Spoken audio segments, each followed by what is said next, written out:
नमस्कार मित्रों, आज हम हिंदी व्याकरण के अंदर स्वरों का वर्गीकरण और स्वरों के वर्गीकरण के अंदर पहला प्रकार क्या है, मात्रा काल और उच्चारण समय के आधार पर स्वरों को कितने भागों में बांटा गया है।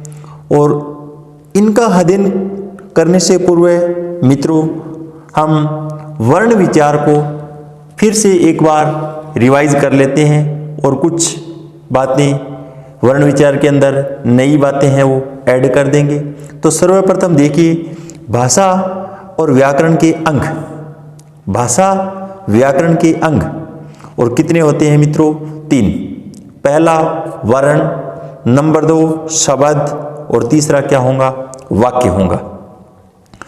इस पे हमने पिछले वीडियोज के अंदर चर्चा जरूर कर ली है मित्रों, लेकिन यहाँ पर देखिए कुछ बातें हम नई ऐड करने वाले हैं। वो क्या बातें होंगी, आप मेरे साथ अंत तक जुड़े रहिए।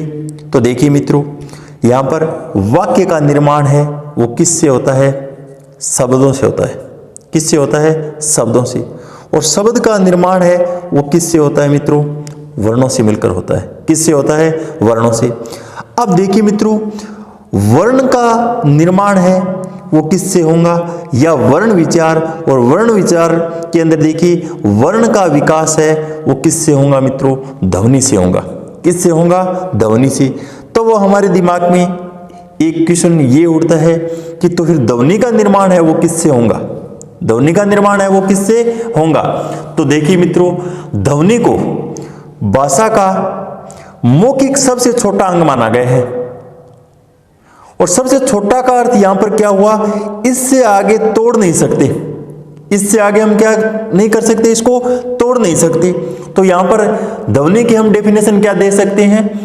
भाषा की वह सबसे छोटी इकाई, भाषा की सबसे वह छोटी इकाई जिसका अंतिम रूप से क्या है? जिसका अंतिम रूप से विभाजन कर दिया गया हो। क्या है? अंतिम रूप से विभाजन कर दिया गया हो और आगे विभाजित करना संभव न हो, उसे वर्ण ध्वनियां कहते हैं मित्रों। क्या कहेंगे? उसे वर्ण ध्वनियां कहेंगे। इसीलिए तो देखिए मित्रों, भाषा की सबसे छोटी मौखिक इकाई क्या होती है? ध्वनि होती है। देखिए मित्रों, भाषा की सबसे छोटी इकाई अगर मौखिक पूछी जाए तो हमें क्या करना है मित्रों? ध्वनि करना है। क्या करना है? ध्वनि।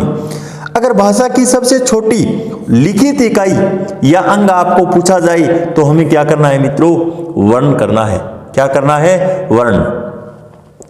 अब अगला क्वेश्चन क्या पूछा जा सकता है? भाषा की सबसे छोटा अंग या फिर इकाई अगर पूछी जाती है तो हमें मित्रों वर्ण करना है। यहां पर अगर हमें कोई मौखिक और लिखित नाम नहीं दिया गया है तो क्या है? मौखिक और लिखित नाम नहीं दिया गया है तो क्या करना है मित्रों?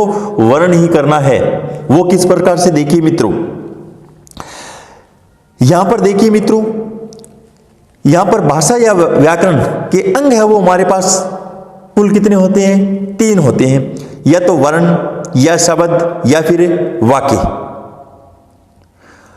तो यहां पर मित्रों देखिए, ध्वनि तो हमारा आंसर हो ही नहीं सकता। क्या है? ध्वनि तो हमारा आंसर हो नहीं सकता, क्योंकि यहां पर भाषा या व्याकरण के अंग है वो क्या है? 3 होते हैं मुख्यतः, वर्ण, शब्द और वाक्य। तो यहां पर ध्वनि का तो कहीं पर जिक्र ही नहीं हुआ है मित्रों, तो यहां पर ध्वनि तो इसका आंसर हो नहीं सकता। तो फिर हमें क्या करना होगा? भाषा की सबसे छोटा अंग या इकाई क्या होगा? यहां पर सबसे छोटा क्या है? वर्ण है। तो इसका आंसर भी क्या होगा मित्रों? वर्ण होगा। अब अगर आपको देखिए मित्रों, वस्तुनिष्ठ प्रश्न के अंदर इस तरीके से दिया गया है तो भी वर्ण होगा, और ए और से दोनों ऑप्शन दिए गए हैं तो फिर भी इसका आंसर क्या होगा मित्रों? वर्ण ही होने वाला है। क्योंकि भाषा की सबसे छोटी इकाई अगर आपको मौखिक नाम कहीं पर दिखाई नहीं देता है तब यहां पर इसका आंसर क्या होगा? वर्ण ही होगा। अगर मौखिक नाम दिया गया है तो ध्वनि होगा। तो फिर क्या होगा? ध्वनि होगा। उसके बाद में मित्रों देखिए, सबसे छोटा जिक्र चल रहा है तो मैं अर्थ के आधार पर भाषा की सबसे छोटा अंग या इकाई क्या बताना है? शब्द बताना होगा।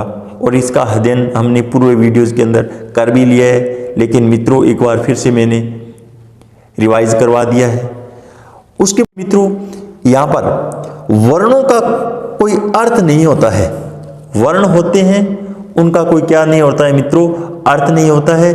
और ये देखिए यहाँ पर क्या है, एक क्वेश्चन पूछा जाता है, वर्णों का कोई अर्थ नहीं होता है। तो इसलिए अगला जो हमारा क्वेश्चन है वो क्या रहेगा? भाव या भावार्थ के आधार पर सबसे छोटा अंग क्या होगा मित्रों? तो यहाँ पर देखिए मित्रों, आपके पास केवल और केवल 3 ऑप्शन ही बनते हैं, वर्ण, शब्द और वाक्य। तो यहाँ पर मित्रों भाव या भावार्थ, इसका मतलब ये हुआ वर्ण का तो कोई अर्थ होता ही नहीं है। वर्ण का क्या नहीं होगा, कोई अर्थ नहीं होगा। तो हमारे पास केवल और केवल 2 ऑप्शन बचते हैं, एक तो शब्द होता है और एक क्या होता है, वाक्य होता है। एक शब्द बन गया और एक क्या बन गया, वाक्य बन गया। तो फिर हमारा आंसर क्या हो सकता है? तो यहां पर देखिए मित्रों, भाव और भावार्थ के आधार पर सबसे छोटा अंग पूछा गया है, तो हमें क्या करना है, वाक्य करना है। क्योंकि यहां पर वाक्य का क्या निकलता है, भावार्थ निकलता है। शब्द का कभी भी भावार्थ नहीं निकलता है मित्रों। उसके बाद में मित्रों एलडीसी 2018 के अंदर एक बार सत्य और असत्य कथन के अंदर क्वेश्चन किस प्रकार से पूछा गया, देखिए मित्रों। यहां पर लोकोक्ति और मुहावरों के अंदर वाक्य, शब्द और वर्ण को किस तरीके से कॉन्टेक्ट किया गया था। तो यहां पर मित्रों देखिए, यहां पर सत्य कथन का चयन करके यहां पर इस तरीके से आपको कोई क्वेश्चन पूछा जाता है, तो यहां पर मित्रों लोकोक्ति होती है वो हमेशा क्या होंगी, एक वाक्य होंगी। क्योंकि लोकोक्ति के अंदर बात है वो क्या होती है, पूरी होती है। लोकोक्ति के अंदर क्या है, बात पूरी होती है। जबकि मुहावरे के अंदर मित्रों अधूरी बातें होती हैं। क्या होती हैं, अधूरी बातें। तो अधूरी बातें होने के कारण मुहावरे हैं वो वाक्यांश के अंदर चले जाएंगे। किसके अंदर चले जाएंगे, वाक्यांश के अंदर। और वाक्यांश का अध्ययन हमने पूर्व वीडियोस के अंदर किया है मित्रों। लोकोक्ति है वो किसके अंदर चली जाएगी, वाक्य का एक भाग होंगी। तो लोकोक्ति है वो क्या होंगी मित्रों, वाक्य होंगी। जबकि मुहावरे हैं वो क्या होंगे, वाक्यांश होंगे। क्या होंगे, वाक्यांश। उसके बाद में मित्रों हम वर्ण पे आते हैं। वर्ण किसे कहते हैं? तो हमारा अगला क्वेश्चन क्या है, वर्ण। भाषा की सबसे छोटी मौखिक इकाई, और मौखिक इकाई के अंदर क्या है, ध्वनि। और ध्वनि के लिखित रूप को हम क्या कहेंगे मित्रों, वर्ण कहेंगे। क्या कहेंगे, वर्ण कहेंगे। तो वर्ण के प्रकार या अंग है वो कितने होते हैं मित्रों, 2 होते हैं। वर्ण के प्रकार अगर आपको पूछे जाएं तो कितने करने हैं मित्रों, 2 करने हैं। पहला है स्वर और नंबर 2 क्या होगा, व्यंजन। पहला स्वर, दूसरा क्या होगा, व्यंजन। तो व्यंजन और स्वर, इनको समझने के लिए मित्रों देखिए, स्वर है वो क्या होते हैं, स्वतंत्र है। स्वतंत्र का मतलब ये हुआ जिसको उच्चारण करने के लिए अन्य वर्ण की क्या है, हमें कोई आवश्यकता नहीं हो, वो स्वर कहलाते हैं। क्या कहलाएंगे मित्रों, स्वर कहलाएंगे। अब व्यंजन क्या होते हैं, स्वतंत्र नहीं होते हैं। इसका अर्थ समझिए मित्रों, इसका अर्थ ये हुआ व्यंजन का उच्चारण करने के लिए हमें अन्य वर्ण की क्या होंगी, सहायता लेनी पड़ेगी। क्या लेनी पड़ेगी, सहायता। जैसे मैंने यहां पर ग या क का उच्चारण किया, तो यहां पर देखिए क, हलंत और ए, यहां पर क्या है, स्वर क्या है, इसकी सहायता लेनी पड़ेगी हमें। तो यहां पर क्या है मित्रों, क है वो क्या है, एक व्यंजन है। क क्या है, एक व्यंजन। और यहां पर देखिए हमें क बोलने के लिए क्या है, स्वर की सहायता लेनी पड़ रही है। इसीलिए यहां पर क्या है, स्वतंत्र उच्चारण नहीं होता इसका। क्या है, स्वतंत्र उच्चारण नहीं। इसका अर्थ ये हुआ अन्य वर्ण की हमें क्या है, सहायता लेनी पड़ती है व्यंजन को बोलने में। आगे देखिए मित्रों, इन महत्वपूर्ण बिंदुओं को भी आपको ध्यान में रखना है। ध्वनियों का अध्ययन, और ध्वनियों का अध्ययन है वो क्या कहलाएगा मित्रों, फोनोलॉजी कहलाएगा। ये क्वेश्चन भी एग्जाम के अंदर एक बार पूछा गया है मित्रों। उसके बाद में देखिए मित्रों, वर्णों का जो हदेन है वो क्या कहलाता है? ऑर्थोग्राफी कहलाएगा। क्या कहलाएगा? ऑर्थोग्राफी कहलाता है। उसके बाद में मित्रों यहाँ पर कि वर्णों के व्यवस्थित समूह को वर्णमाला तो हम कहते हैं, लेकिन यहाँ पर देखिए मित्रों, ऐसे पहले आ या फिर ई या फिर उ, पहले यहाँ पर ए ही क्यों लिखा गया है, उसके बाद में आ को फिर क्यों लिखा गया है? इसको देखिए, व्यवस्थित सजाने का एक वैज्ञानिक कारण है, और वो वैज्ञानिक कारण क्या है मित्रों? उच्चारण स्थान के आधार पर सजाए गए हैं। क्या सजाए गए हैं? उच्चारण स्थान के आधार पर इनको क्या है? सजाए गए हैं। अब उच्चारण स्थान और प्रयत्न का अध्ययन हम आगे करेंगे मित्रों। अब उसके बाद में देखिए मित्रों, अगर आपको ध्वनि, वर्ण, अक्षर, पद, शब्द या पदबंध या उपवाक्य और वाक्य, इसको अगर क्रमिक रूप से यहाँ पर निम्न स्तर से उच्च स्तर तक आपको व्यवस्थित करने के लिए दिया जाए तो इस तरीके से आपको व्यवस्थित करना होगा मित्रों, क्योंकि वाक्य की सबसे निम्नतम सीढ़ी क्या होती है? ध्वनि होती है। तो आपको ध्वनि से लेकर वाक्य तक किस प्रकार पहुंचना है, इनका क्रम ध्यान में रखिए मित्रों। उसके बाद में देखिए मित्रों, अयोग वाह्य का नामकरण। वर्ण के मुख्यतः तो दो ही भेद होते हैं, लेकिन तीसरा अयोग वाह्य नाम से स्पष्ट है, जिसका योग वाह्य का अर्थ क्या है? वहन करना, जो न तो स्वर के अंदर सम्मिलित हो और न ही क्या है? व्यंजन के अंदर सम्मिलित हो, अयोग वाह्य। और इसका नामकरण है वो मित्रों किसने किया है? किशोरीदास वाजपेयी ने किया है। इस तथ्य को भी आपको ध्यान में रखना है मित्रों। अब आगे देखिए मित्रों, यहाँ पर अयोग वाह्य कितने होते हैं? दो। यहाँ पर अंक और ए, और यहाँ पर ए वो विसर्ग होता है, और इसका उच्चारण है के समान होता है मित्रों। है होता नहीं है, लेकिन है के क्या है? समान होता है। उसके बाद में अनुस्वार है, और अनुस्वार का प्रयोग मित्रों कहाँ पर होता है, किस प्रकार से होता है, इस पर हम विस्तार से चर्चा करेंगे। लेकिन एक बार यहाँ पर शॉर्ट के अंदर देख लेते हैं। ये, रे, ले, वे, से है, इनसे पूर्व यहाँ पर क्या है? अनुस्वार का लगभग प्रयोग होता है, जैसे संरक्षक, शैम। उसके बाद में देखिए मित्रों, ए को उदासीन स्वर भी कहते हैं। ए को क्या कहेंगे? उदासीन स्वर बोलेंगे। उसके बाद में देखिए मित्रों, ध्वनियों का हादेन फोनोलॉजी कहलाता है, वर्णों का हादेन ऑर्थोग्राफी कहलाता है। तो चिन्हों का हादेन क्या कहलाएगा? चिन्हों का हादेन, चिन्हों के हादेन को लोगोग्राफी बोलते हैं। क्या बोलते हैं मित्रों? लोगोग्राफी बोलते हैं। और वैसे स्वर के अंदर मात्राएं पूछी जाए तो कितनी होती है मित्रों?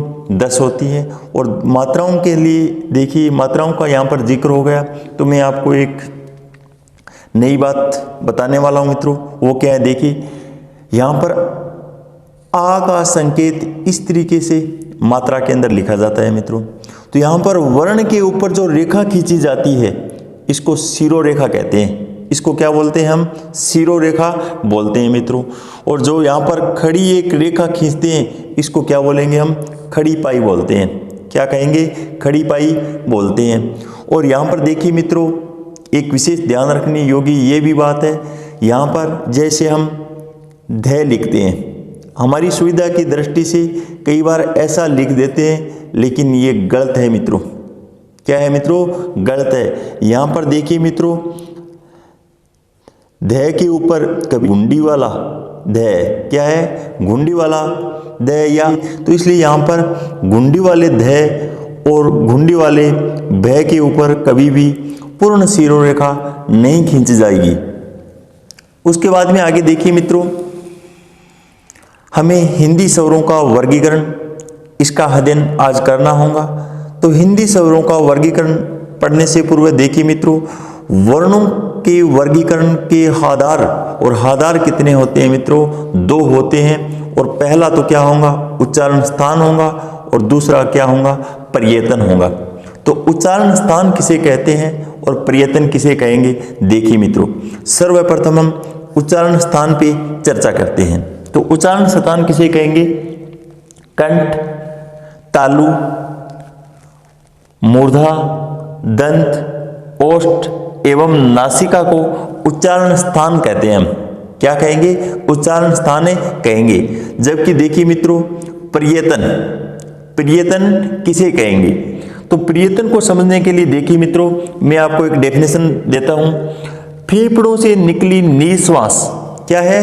फेफड़ों से निकली निश्वास वायु को मुख, नासिका, कंठ आदि स्थानों से स्पर्श कराते हुए मनुष्य द्वारा अभीष्ट वर्णों के उच्चारणार्थ किए गए यत्न को प्रयत्न बोलते हैं। हम क्या कहेंगे? प्रयत्न कहेंगे। अर्थात हम यूं भी बोल सकते हैं मित्रों, वर्णों को बोलने के लिए हम जो प्रयास अथवा कोशिश करते हैं उसी प्रयास को प्रयत्न अथवा यत्न कहा जाता है। और इस प्रयत्न के मित्रों दो भेद होते हैं और उसका अध्ययन हम संस्कृत के अंदर करेंगे। एक तो पहला भेद होता है वो अभ्यंतर होता है और जबकि दूसरा क्या होता है? बाह्य होता है। पहला कौन सा होता है? अभ्यंतर, और दूसरा होता है बाह्य। और इसका अध्ययन मित्रों हम संस्कृत के अंदर करेंगे। और अभ्यंतर के भी फिर भाग होते हैं। इसके 5 भाग बताए गए हैं और इसके क्या है? 11 भाग बताए गए हैं। आगे देखिए मित्रों, हम स्वरों का वर्गीकरण, और स्वरों के वर्गीकरण के अंदर पहला प्रकार है जो क्या है? मात्रा या उच्चारण समय के आधार पर। तो आगे देखिए मित्रों, अब आगे देखिए मित्रों, आज हम स्वरों का वर्गीकरण और इस पे चर्चा करेंगे। और स्वरों के वर्गीकरण को मित्रों यहां पर 5/6 5/6 मैंने इसलिए लिखा है मित्रों, अगर यहां पर स्वरों का वर्गीकरण मुख्यतः देखा जाए, क्या है? मुख्यतः देखा जाए तो इसके 5 प्रकार होते हैं। कितने प्रकार होते हैं? 5। अगर आपको क्वेश्चन ऐसा पूछा जाए स्वरों का वर्गीकरण होता है और ऑप्शन के अंदर 5 नहीं हो तो फिर 6 करना है, अन्यथा 5 और 6 दोनों हो तो यहां पर आपका एक्यूरेट आंसर है 5 माना जाएगा। कितना माना जाएगा? 5। वो किस लिए? देखिए मित्रों, यहां पर देखिए जो छठा प्रकार है स्रोत के आधार पर ये पहले का ही एक उपभाग है मित्रों। पहले का ही क्या है? एक उपभाग है। तो यहां पर देखिए मित्रों, पहला क्वेश्चन तो यहां पर यही उठता है। यहां पर कोई कंफ्यूज होने वाली बात नहीं है और लगभग ऐसा क्वेश्चन आएगा ही नहीं। स्वरों का वर्गीकरण और इसके प्रकार पूछे जाते हैं। तो यहां पर मित्रों आपको 5 ऑप्शन ध्यान में रखना है, 5 को ही वरीयता देनी है। अगर 5 ऑप्शन में ही न हो तो फिर हमें क्या है? 6 पे टिक करनी है। उसके बाद में हम मित्रों पहला प्रकार है वो क्या है? मात्रा काल। क्या है? मात्रा काल या उच्चारण समय या फिर उच्चारण अवधि के आधार पर। अब देखिए मित्रों, यहां पर अवधि के अंदर धी अगर छोटी है, धी क्या है? छोटी है, तो वो समय का जिक्र कर रही है। किसका जिक्र कर रही है? समय का। अगर अवधि, देखिए मित्रों, अवधि और ये अवधि है वो किसका जिक्र कर रही है? यहां पर अवधि का अर्थ क्या होगा? भाषा होगा। क्या होगा? भाषा। तो यहां पर आप मित्रों शब्दों पे गौर कीजिए। पहला प्रकार हमारा क्या है? मात्रा काल, उच्चारण समय या उच्चारण अवधि।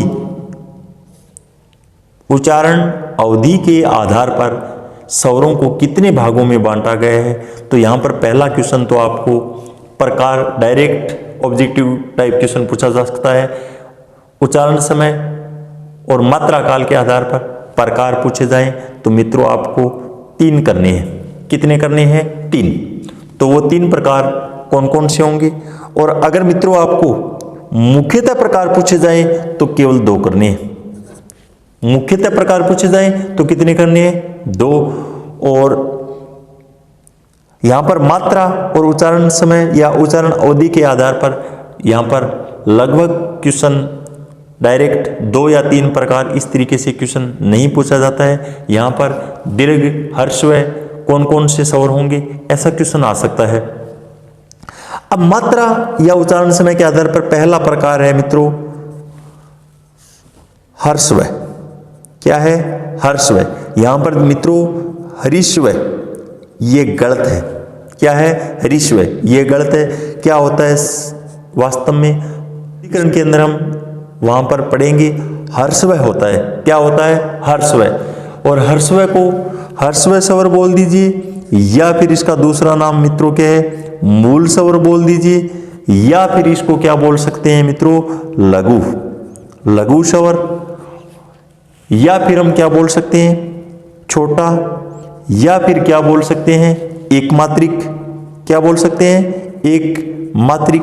या फिर हम क्या बोल सकते हैं? अखंडित। क्या बोल सकते हैं? अखंडित। अब देखिए हर्षव स्वर, इसके पर्याय शब्द ही है मित्रों, ये सभी के सभी। आपको एग्जाम के अंदर हर्षव स्वर न देकर मूल स्वर पूछ सकता है, लघु स्वर पूछ सकता है, छोटा या एकमात्रिक या अखंडित, कौन सा भी नाम एग्जाम के अंदर आ सकता है। तो हम देखेंगे हर्षव स्वर, मूल स्वर कौन कौन से होते हैं मित्रों, और इनकी अगर संख्या पूछी जाए, यहां पर क्वेश्चन पूछा जा सकता है, संख्यात्मक क्वेश्चन यहां पर पूछा जा सकता है। तो यहां पर क्या होगा मित्रों? हमारा 4 आंसर होगा। हर्षव स्वर या मूल स्वर कितने होते हैं? 4 होते हैं। कितने होते हैं? 4। और 4 कौन कौन से होंगे मित्रों? पहला ए, छोटी ई, छोटा ऊ और री। क्या होगा? री। तो यहां पर हर्षव या मूल स्वर इनकी संख्या 4 होती है, ए, ई, ऊ और री। उसके बाद में मित्रों नंबर सेकंड क्या है? दीर्घ। क्या है? दीर्घ। दीर्घ स्वर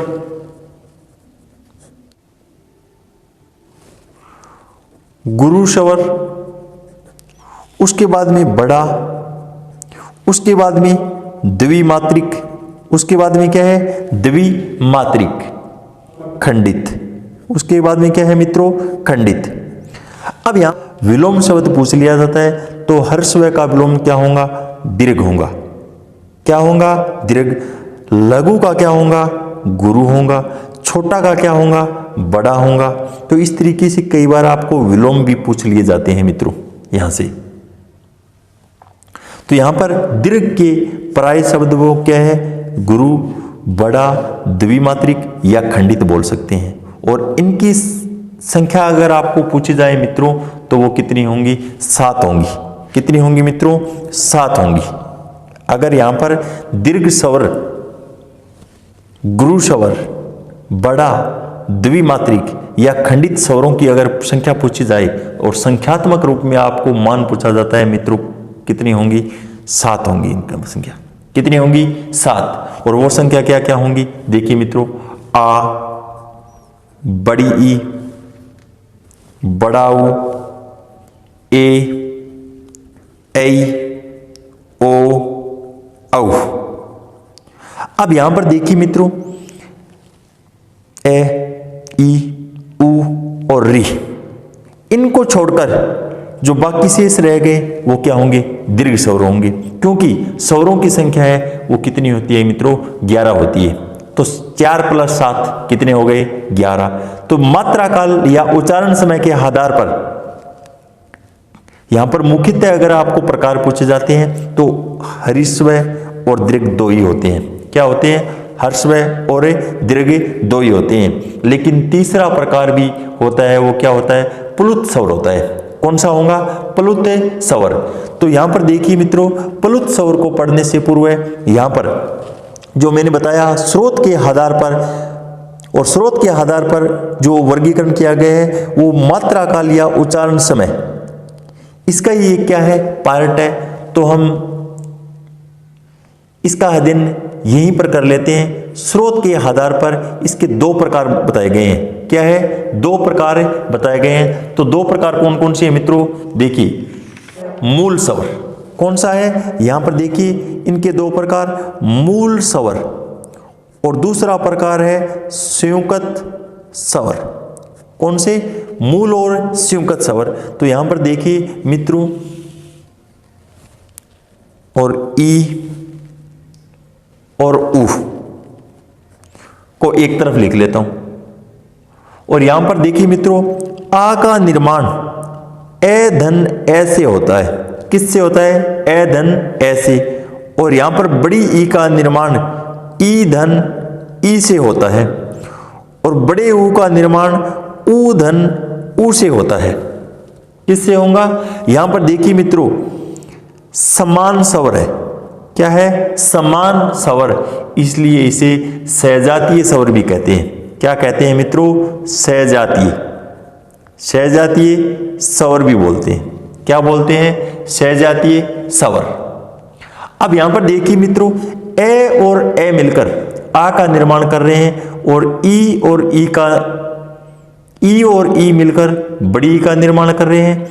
ऊ और ऊ मिलकर बड़े ऊ का निर्माण कर रहे हैं। तो यहां पर इन तीनों को दीर्घ संधि स्वर भी बोलते हैं। क्या बोलते हैं? दीर्घ संधि स्वर भी बोलते हैं। क्योंकि यहां पर देखिए ए और ए, यहां पर आ, इसका मतलब यहां पर दीर्घ संधि का निर्माण हो रहा है। कौन सी संधि का निर्माण हो रहा है? दीर्घ संधि का। उसके बाद में देखिए मित्रों, यहां पर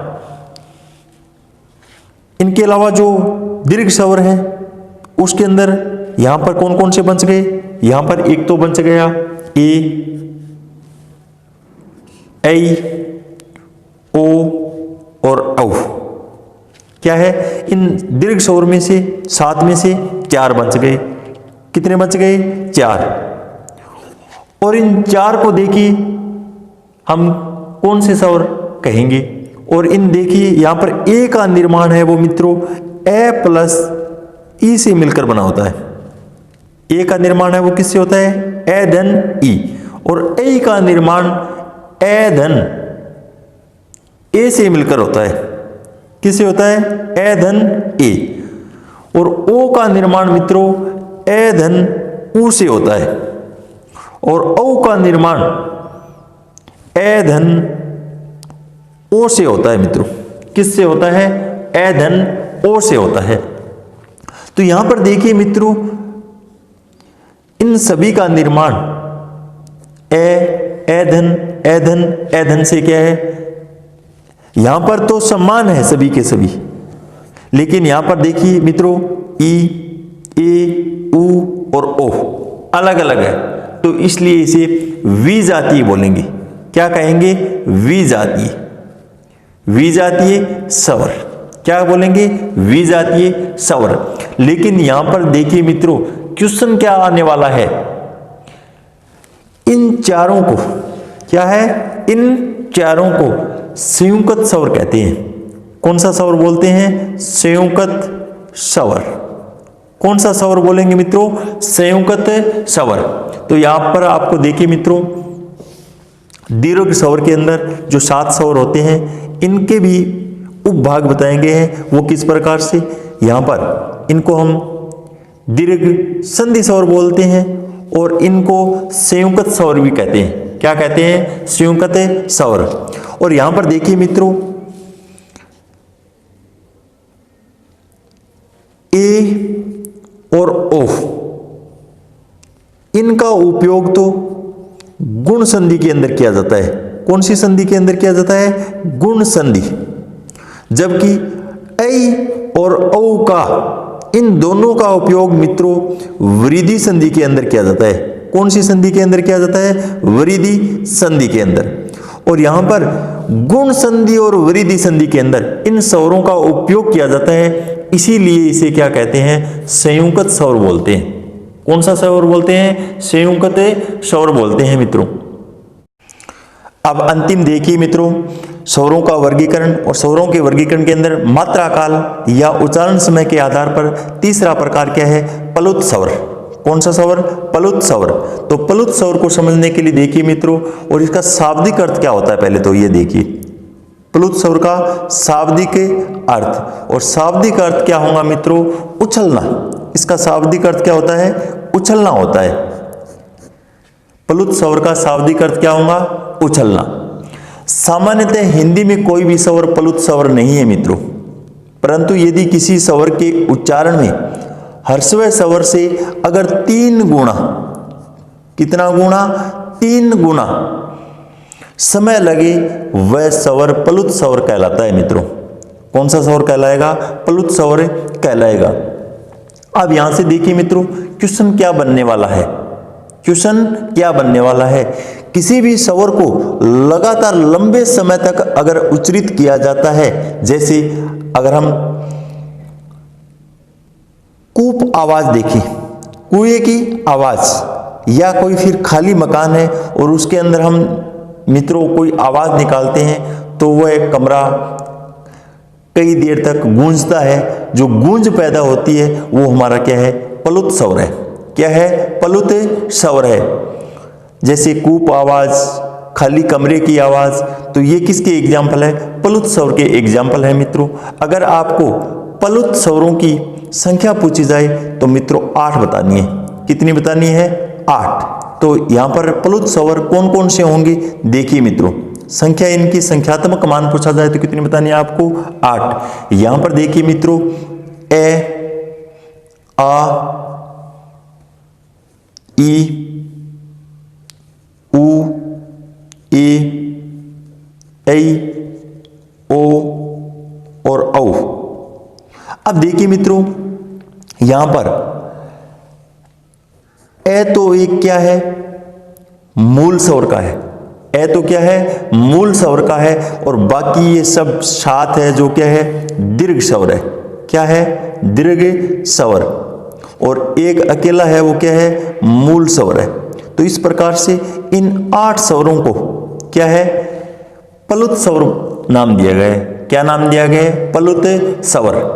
और जैसे मित्रों आप जानते हो, छंद में लघु मात्रा क्या होती है? जो हम मूल स्वर बोलते हैं, इसके लिए इसकी मात्रा क्या है? इस तरीके से होती है। दीर्घ मात्रा है वो क्या है? इस एस की तरह होती है। क्या होती है? इस एस की तरह होती है। और प्लुत स्वर को हम एग्जाम्पल की सहायता से समझना चाहें तो देखिए मित्रों, हम क्या कहते हैं? अब मान लीजिए आपका भाई आपके पास खड़ा है तो आप भैया ऐसे बोलते हूं। अगर आपको अपने भैया को दूर से पुकारना है तो हम क्या बोलते हैं? भैया, भैया। अब देखिए मित्रों, यहां पर क्या है? इस तरीके से क्या है? या की आवाज है वो क्या है? गूंज करती है। क्या करती है? लंबे समय तक क्या करती है? गूंज करती है। तो यहां पर इसको क्या है? प्लुत स्वर के अंदर हम समझेंगे। मैं आशा करता हूं मित्रों, जो स्वरों का वर्गीकरण है और उसके अंदर पहला प्रकार है मात्रा काल और उच्चारण समय के आधार पर, आपको ये वर्गीकरण समझ में आ गया होगा। अगले वीडियोज के अंदर हम मित्रों उच्चारण स्थान, होठों की गोलाई, मुखाकृति और जीवा की स्थिति के आधार पर स्वरों का वर्गीकरण, इसका अध्ययन करेंगे। तब तक के लिए मित्रों धन्यवाद।